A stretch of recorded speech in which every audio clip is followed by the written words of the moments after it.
50 हथौड़ा मारे किसी वस्तु पर और उस वस्तु के शेप, साइज, स्थिति, परिस्थिति में कोई परिवर्तन नहीं हुआ, work done is equal to 0। Work done क्या हुआ? 0। इसका मतलब क्या है? आप 18 घंटे पढ़े, आउटपुट इज 0। जिस पल हम यह ठान लेंगे कि हम परीक्षा के लिए नहीं पढ़ रहे हैं, I am studying for the excellence, मैं शानदार ढंग से इसको पढ़ूंगा, मैं ऐसा गणित जानूंगा जैसा कोई नहीं जानता, मैं ऐसा रीजनिंग जानूंगा जैसा कोई नहीं जानता है, मैं ऐसा अंग्रेजी जानूंगा जैसा कोई नहीं जानता है, मैं ऐसा जीके जानूंगा जैसा कोई नहीं जानता है। आप कल्पना कीजिए, आप पास करेंगे या नहीं करेंगे? मैं मेरा हुआ फलानी लड़की से शादी करेंगे, उसके बाद करेंगे। सवाल अभी वही है, हमारा फोकस क्या है? कर्म नहीं है, हमारा फोकस क्या है? रिजल्ट है, परिणाम है। और परिणाम पर फोकस करने वाले का परिणाम आता ही नहीं। किसी काम को करने की इंटेंसिटी कितनी है और आपको किसी चीज को प्राप्त करने की इंटेंसिटी जितनी हाई होगी, वो चीज आपको मिलेगा, दुनिया की कोई ताकत रोक नहीं सकती। एक को प्राप्त करने के लिए मार्ग में जो भी बाधाएं आएंगे, उससे दाएं बाएं हट के निकलना पड़ेगा। कई बार कई चीजों को हम पढ़ चुके रहते हैं और फिर भी लगता है कि इसको हमने पढ़ा है क्या? ऐसे प्रश्न मन में आते हैं क्या? तो ऐसे प्रश्न जब मन में आते हैं, इसका मतलब यह है कि जिस समय हम उसको पढ़ रहे थे, उस समय हम कितने प्रतिशत उस चीज के साथ थे, इस पर विचार करना होगा। और उस समय, जिस समय हम उसको पढ़ रहे थे, उस समय हम उतने प्रतिशत नहीं थे, उसके कारणों पर विचार करना होगा। जब विचार करेंगे तो उत्तर मिलेगा। नहीं, कई बार हमारे अभिभावकों के द्वारा, हमारे शिक्षकों के द्वारा, हमारे अग्रजों के द्वारा ऐसा प्रायः बताया जाता है, इतने घंटे कम से कम पढ़ने चाहिए। ऐसा सुना है? सामान्यतः हमसे जितने बड़े लोग हैं वो कहते हैं कि रे 8 घंटे पढ़ो, 10 घंटे पढ़ो, 15 घंटे पढ़ो, फलाना जो है ऐसे 18 घंटे पढ़ता था। ऐसा सुना है? अब 18 घंटे पढ़े, 15 घंटे पढ़े, 10 घंटे पढ़े, जो भी पढ़े, पर वास्तव में कितनी देर पढ़े, जो इनपुट हमारे अंदर गया, वो इस बात का निर्णय करेगा। ठीक है क्या? ठीक है। अब जैसे इसमें फिजिक्स कौन कौन लोग पढ़े? अब मान लीजिए कि हम 50 हथौड़ा मारे किसी वस्तु पर और उस वस्तु के शेप, साइज, स्थिति, परिस्थिति में कोई परिवर्तन नहीं हुआ, work done is equal to 0। Work done क्या हुआ? 0। इसका मतलब क्या है? आप 18 घंटे पढ़े, आउटपुट इज 0। तो आपका 18 घंटे का एफर्ट क्या हो गया? मीनिंगलेस। विचार कीजिए, घंटे में पढ़ना है या कंटेंट पढ़ना है? ठीक है क्या? तो अपने को कंटेंट पढ़ना है, ये ध्यान रहे। घंटा हार्डली मैटर्स, कोई फर्क नहीं पड़ता है कि कितने देर पढ़ते हैं। मैं चूंकि पढ़ने पढ़ाने का शौकीन रहा हूं, नौकरी के पूर्व भी ट्यूशन आदि पढ़ाता रहा हूं, कोचिंग इत्यादि पढ़ाता रहा हूं, नौकरी के बाद भी लीव विदाउट पे रहकर पढ़ाया, मेरी रुचि का क्षेत्र।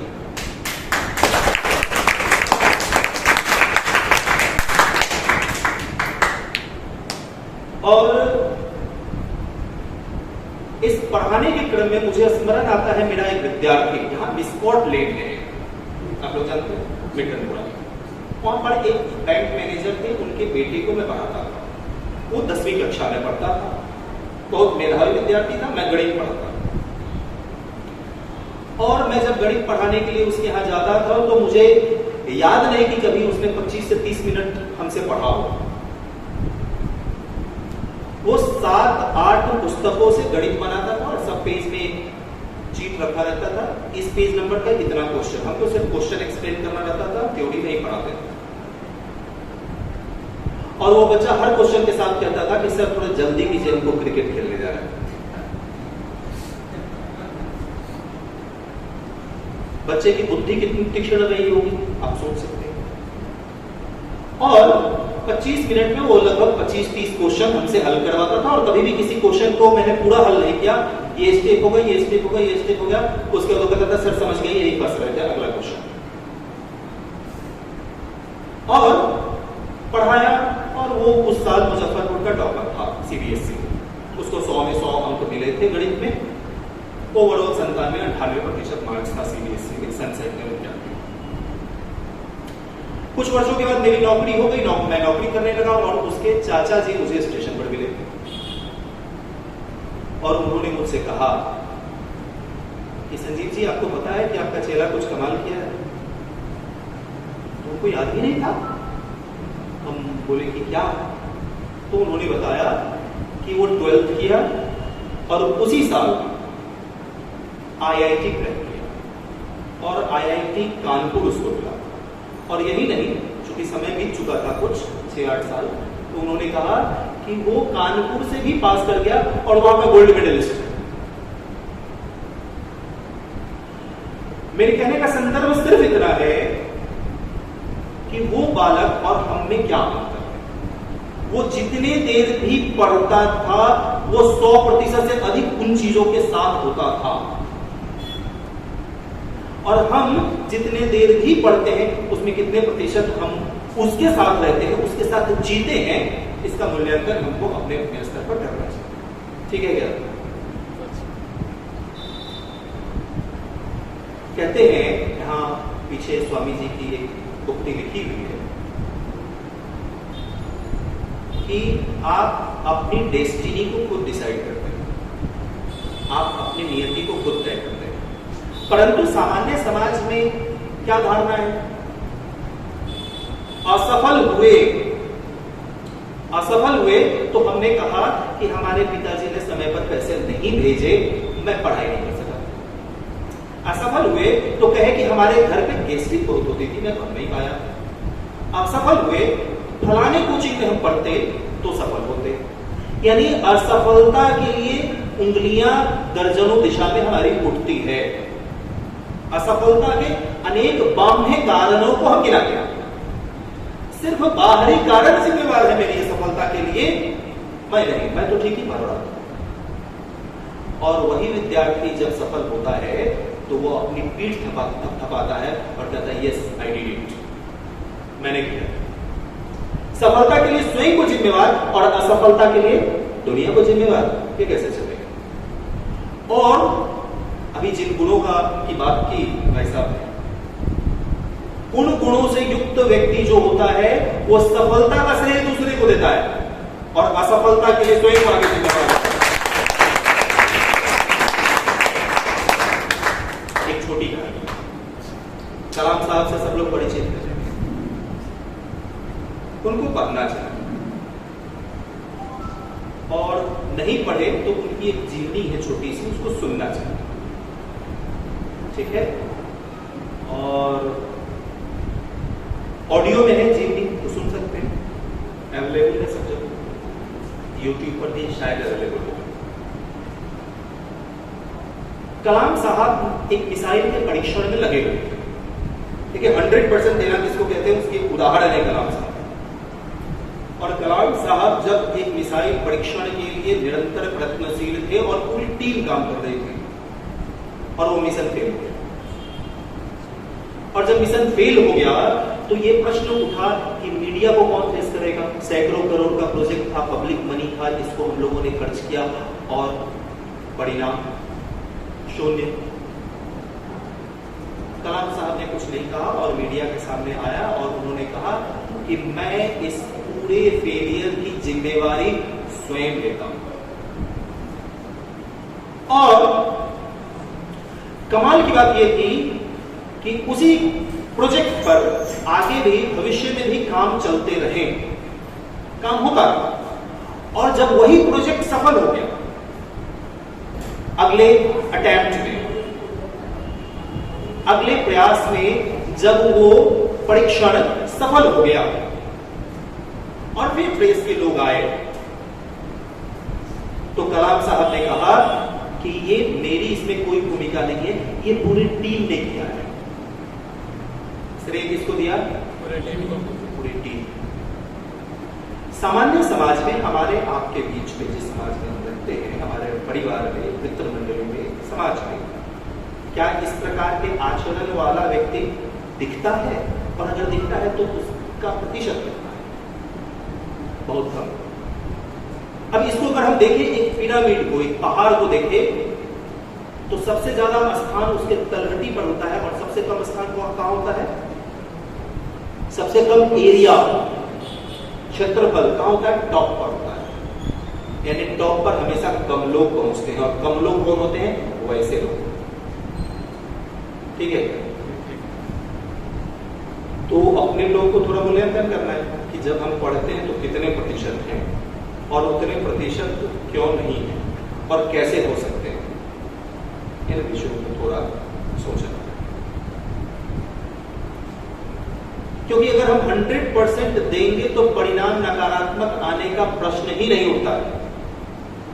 कोई कारण नहीं है कि आपके परिणाम नकारात्मक आए।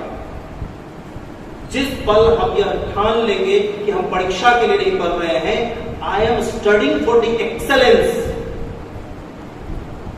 मैं शानदार ढंग से इसको पढ़ूंगा, मैं ऐसा गणित जानूंगा जैसा कोई नहीं जानता, मैं ऐसा रीजनिंग जानूंगा जैसा कोई नहीं जानता है, मैं ऐसा अंग्रेजी जानूंगा जैसा कोई नहीं जानता है, मैं ऐसा जीके जानूंगा जैसा कोई नहीं जानता है। आप कल्पना कीजिए, आप पास करेंगे या नहीं करेंगे? लेकिन जिस पर हम इसके लिए पढ़ते हैं कि परीक्षा में क्या क्या पूछेगा, और हमेशा हम ये सोचते हैं परीक्षा पास कर जाएंगे उसके बाद क्या होगा, परिणाम के बारे में सोचते हैं। अरे आईएएस बन जाएंगे तो बड़ा अखबार में नाम होगा। तो आईएएस बनने की प्रक्रिया में जो अध्ययन मूल चीज है, उससे ध्यान भटकाकर कहां चले गए? परिणाम। अरे कलेक्टर बन जाएंगे तो हम ये कर देंगे, दारोगा की तैयारी कर रहे हैं, दारोगा बन जाएंगे तो इस थाना के में से तो क्राइम हटा देंगे, एक भी अपराधी नहीं मिलेगा। दारोगा की तैयारी करके हम क्या सोचते हैं? दारोगा बने नहीं कि क्राइम मिटा दिए। कुछ दूसरे तरह के लोग सोचेंगे दारोगा बने नहीं कि 4 कट्ठा जमीन खरीद देंगे। दोनों प्रकार के लोग एक श्रेणी के हैं। दोनों प्रकार के लोग एक श्रेणी के इसलिए हैं क्योंकि दोनों लोग परिणाम के बारे में सोच रहे हैं। भगवत गीता में कहते हैं ना, कर्मण्येवाधिकारस्ते, तो आप कर्म पर कॉन्सेंट्रेट कीजिए, उस पर आपका अधिकार है, परिणाम पर नहीं। आप किस चीज के बारे में सोचते रहते हैं? बैंक में मेरा हुआ, फलानी लड़की से शादी कर लेंगे, उसके बाद करेंगे। सवाल अभी वही है, हमारा फोकस क्या है? कर्म नहीं है, हमारा फोकस क्या है? रिजल्ट है, परिणाम है। और परिणाम पर फोकस करने वाले का परिणाम आता ही नहीं। इसलिए जितने देर पढ़ना है उतने दिन सिर्फ पढ़ना है, परिणाम होगा तब।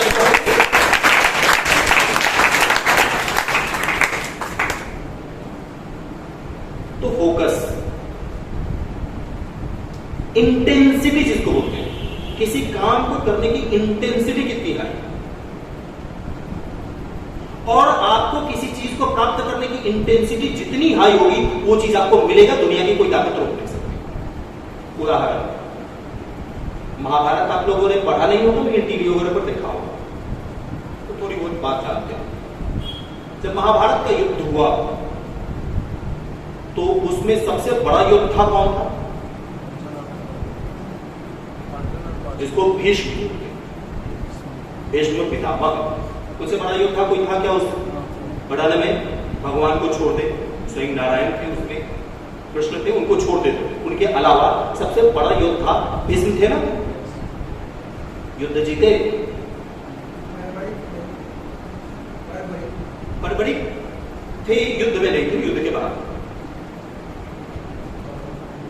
तो सबसे बड़ा योद्धा कौन थे? भीष्म थे, जो युद्ध में पार्टिसिपेट कर रहे थे प्रत्यक्ष रूप से।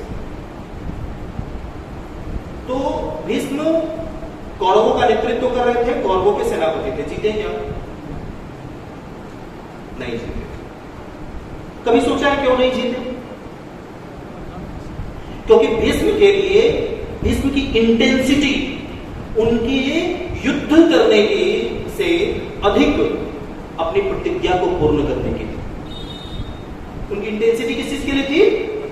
फोकस कहां था? प्रतिज्ञा पर था कि हमने जो प्रतिज्ञा की है वो नहीं टूटना चाहिए। हमने जो प्रतिज्ञा की है वो नहीं टूटना चाहिए।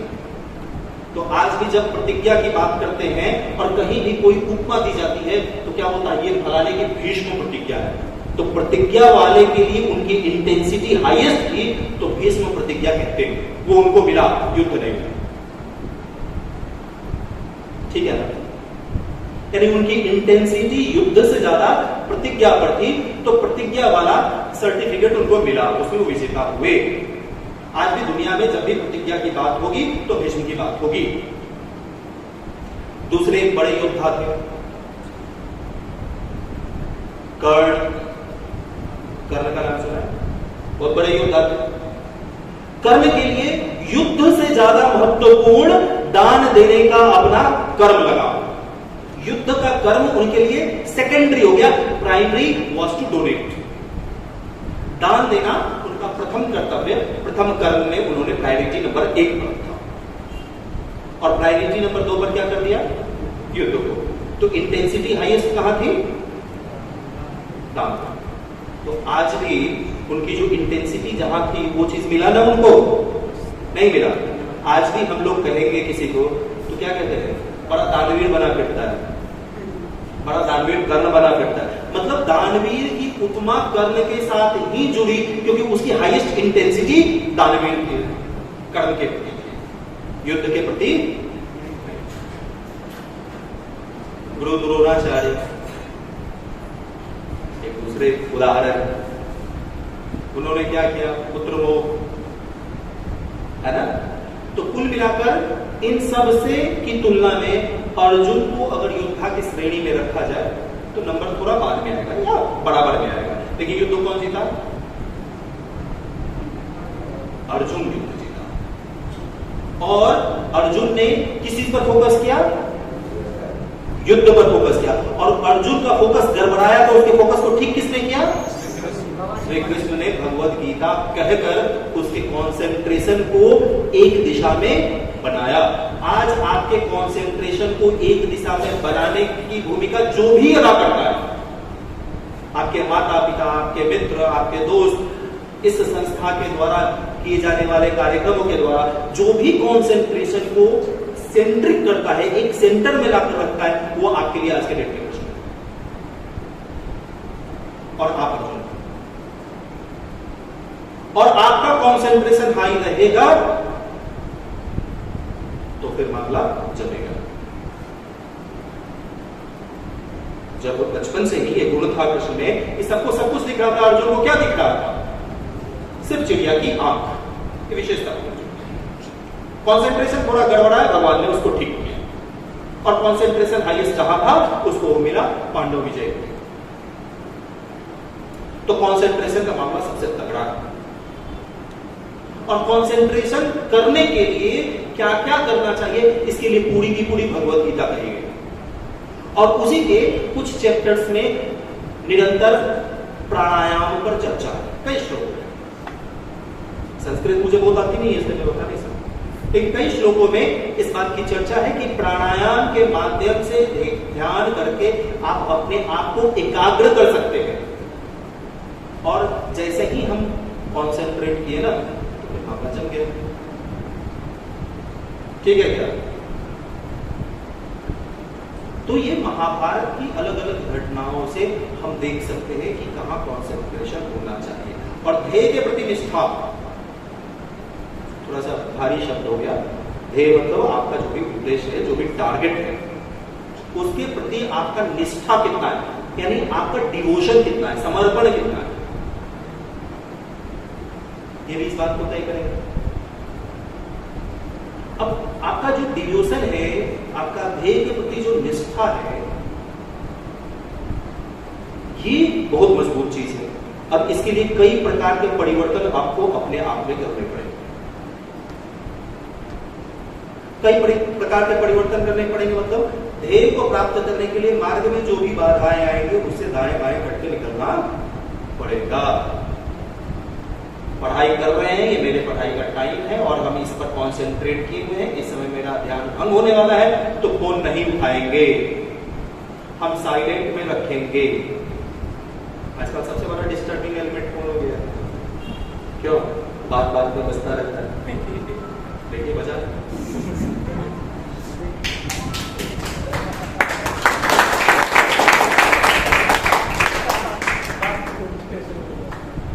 देखिए क्या कोइंसिडेंस है। तो कुल मिलाकर क्या है कि हम अपने ध्येय के प्रति ईमानदार अगर है तो उस जिस समय को हमने जिस कार्य के लिए निर्धारित किया है और उसमें हम अपना 100% दे रहे हैं, उस समय को हम किसी भी सूरत में डिस्टर्ब न करें सारे बेटे। और अपने आप में भी परिवर्तन करना पड़ेगा, थोड़ा जोर बोलना पड़ेगा जो गलत है, लेकिन ध्येय को पूरा करने के लिए बोलना पड़ेगा। उदाहरण, महाभारत के युद्ध के पश्चात धर्म की स्थापना होनी थी और अधर्म का नाश होना था ना? युद्ध भी जरूरी था और युद्ध को जीतना भी जरूरी था, क्योंकि तभी धर्म विजयी होगा, धर्म स्थापित होगा और अधर्म का नाश होगा। युधिष्ठिर तो सत्यवादी थे, उनसे आंशिक सत्य बुलवाया गया कि नहीं बुलवाया गया? और आंशिक सत्य को असत्य क्यों ना कहें? हम पार्ट ट्रूथ बोल रहे हैं, आधा सच बोल रहे हैं, तो झूठ से कम है क्या? यानी युद्ध के लिए वो आवश्यक था। क्षत्रिय अर्धनारी के पीछे खड़ा होकर बाण चलाएगा, ये शोभा देता है अर्जुन जैसे योद्धा को? क्या चलाना पड़ा ना धर्म की स्थापना करने? रण को छोड़कर भगवान स्वयं भाग गए, भगवान कृष्ण स्वयं रण को छोड़कर भाग गए, इसलिए कई बार उनको रणछोड़ भी कहते हैं, आज भी कहते हैं। धर्म की स्थापना करनी थी ना। धर्म की स्थापना करने के लिए भगवान ऐसे 4 गलत काम कर और करवा सकते हैं। क्या भीष्म को नहीं करना चाहिए था? उनका प्रतिज्ञा ज्यादा महत्वपूर्ण था। कर्ण को नहीं करना चाहिए था, उनका दानवीर की प्रवृत्ति इतनी महत्वपूर्ण थी। और क्या हम ऐसे छोटे बड़े गलतियां नहीं कर सकते जो हमारे ध्येय के लिए महत्वपूर्ण है? विचार करो। ध्येय के प्रति निष्ठा और काम के प्रति 100% कॉन्सेंट्रेशन, और कॉन्सेंट्रेशन के लिए ध्यान। ध्यान के माध्यम से ही आप स्वयं को साध पाएंगे और 100% कॉन्सेंट्रेट कर पाएंगे। 2 शब्द है ना अपने यहां, साधु और तपस्वी। वह जो साधक है, जो साधना करता है किसी विधा विशेष की, किसी विधा विशेष की साधना करता है, वो साधु है। और जो सब चीज को साधने की कोशिश करता है, उसका कुछ साधता नहीं है। कहते हैं एक साधे सब सधे, सब साधे सब जाए। सुना है ना दोहा है। हम में से ज्यादातर लोग ऐसे होंगे जो आईपीएल देखते होंगे तो क्रिकेटर बनने का मन करता होगा, और इंडियन आइडल देखते होंगे तो सिंगर बनने का मन करता होगा, और वो क्या होता है डांस इंडिया डांस देखते होंगे तो हो सकता है, और कभी किसी दहाड़ते हुए नेता को सुनते होंगे तो मन करता होगा वही बन जाए। सिने कलाकार को देखते होंगे तो अरे प्रभास के जैसा थोड़ा मेरा भी पर्सनालिटी रहता तो बाहुबली बनते। तो ये जो सब साधने वाले लोग हैं और हर बार उसको देखकर अपनी दिशा बदलने वाले लोग हैं, वो क्या करते हैं आप सोच सकते हैं। और एक व्यक्ति जो यह निर्णय करता है कि I have to do nothing, मुझे कुछ नहीं करना है, बस हमको एक लकड़ी के टुकड़े से एक बॉल को स्ट्राइक करना है, और वो तेंदुलकर बन जाता है, एक किसी खास जगत का भगवान। ठीक है क्या? वो जीवन में सोचता है कि मैं एक बॉल को ऐसे किक करूंगा एक लकड़ी के भट्टे से, जिसको बैट कहते हैं, बल्ला कहते हैं, जैसा दुनिया में कोई कर नहीं सकता है। और वो निरंतर सिर्फ उसी को काम को करता है और वो किस ऊंचाई पर पहुंच जाता है, जिसके सामने पैसा प्रसिद्धि सब बौनी हो जाती है। आज तेंदुलकर के नाम के सामने पैसे की कोई वैल्यू है? प्रसिद्धि का कोई वैल्यू है? कुछ नहीं, क्योंकि उसने डिसाइड किया कि मैं ये काम जैसा करूंगा वैसा दुनिया में कोई दूसरा नहीं कर सकता। उसने किया 100%। अगेन हमको भी डिसाइड करना है 100%। जो भी डिसाइड करें उसमें 100% होता ही नहीं, बेईमानी नहीं, क्योंकि बेईमानी आप स्वयं से करेंगे, दूसरे को कुछ इससे होने जाने को नहीं। और परिणाम के मद से, फल के मद से, फल के आकर्षण से अपने आप को थोड़ा सा अलिप्त रखने की कोशिश करेंगे। भारी है काम लेकिन कोशिश करेंगे तो सब ठीक ठीक बैठेगा। और कहते हैं ना, जिधर जवानी चलती उधर जमाना चलता है। अनेक उदाहरण है, अनेक उदाहरण यहां बगल में जो तस्वीरें लगी हैं वही उदाहरण है। इन्होंने जब पग धरा अपनी दिशा में तो संपूर्ण उस समय की समाज ने विरोध ही किया, है ना, लेकिन उन्होंने जिस दिशा में कदम रख दिया वहां रख दिया। कहते हैं ना, जो मजबूत से पैर रखते हैं उसके पैर अंगद के जैसे गड़ जाते हैं, कोई रावण उसको उखाड़ नहीं सकता। वैसे ही हम लोग तय करें कि हमको क्या करना है और जो करना है वो ही करना है, उसके अलावा कुछ नहीं करना है, और अपने पैर को अंगद की तरह गड़ा लेना है, कोई रावण हिला नहीं सकता। ऐसा विचार करेंगे और हम तैयारी करेंगे तो फुल एनर्जी के साथ, एकदम फुल ऑफ एंथुसियाज्म जिसको बोलते हैं, पूरी ऊर्जा के साथ हम लगेंगे, है ना। आध्यात्मिक चेतना वाले लोग किसी कार्य को करते हैं तो पूरी ऊर्जा के साथ करते हैं। सुबह जब जागते हैं तो ऐसे काम करते हैं जैसे आज ही अपने जीवन का संपूर्ण कार्य को समाप्त करना है, और अब जब रात में निश्चिंत होकर सोते हैं तो ऐसे सोते हैं जैसे सुबह उठना ही नहीं।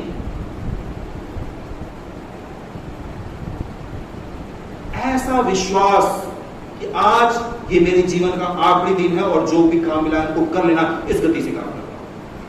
और फिर जब रात में हम अपने दिन भर के कार्य का मूल्यांकन करके परमात्मा को उसके लिए धन्यवाद करते हुए सोएंगे तो हे परमात्मा, आपने के द्वारा दिए गए कार्य को मैं जितना कर पाया उससे भी बेहतर यदि कल मैं जागा तो करूंगा।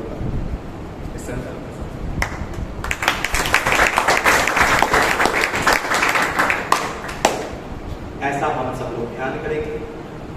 शेष हम सब लोग यहाँ पर एक बहुत ही पवित्र प्रांगण में पवित्र कार्य के साथ सब लोग जुड़े हैं, और ईश्वर लौकिक और पारलौकिक दोनों क्षेत्र में आपको श्रेष्ठता पर पहुंचाए, ऐसी प्रार्थना करते हैं ईश्वर से। और एक और चीज जिसको थोड़ा ध्यान देंगे, कहते हैं ना शोर है और शोर में बहुत ताकत है, तो कभी शांति के ताकत को भी आजमा कर देखिए। Experience the sound of silence, silence की शक्ति को अनुभूत करके देखें, तब पता चलेगा ताकत शोर में है या साइलेंस में। धन्यवाद।